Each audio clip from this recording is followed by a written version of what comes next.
வணக்கம் நண்பர்களே. எத்தனை நானா குட்டி போட்டுருக்குன்னு தெரியல. கூண்டுக்குள்ளே மாட்டின பிறகு அவனுக்கு தீனி தான் முக்கியன்ட்டு அவன் திங்கிறான் ஐயா. கூண்டுக்குள்ளே மாட்டினேன். அன்றைக்கி ஒன்று கொண்டு போய் விட்டு போட்டுருந்தோம். நம்மளுக்கு தேவை தீனி தான் அப்படின்ட்டு திங்கிறானே. திங்கிறதுலே தெரியாது. கூண்டுக்குள்ளே மாட்டிட்டான்.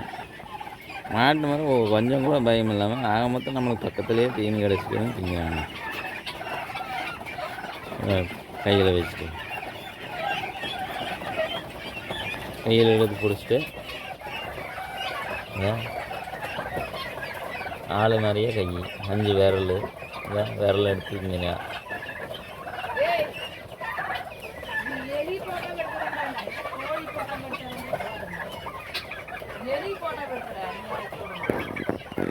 அவன் மாதிரி கையில் வச்சே தின்னுட்டுக்கிறான். ஆள் பிஸ்கட் திங்கிற மாதிரி திங்கிறான்.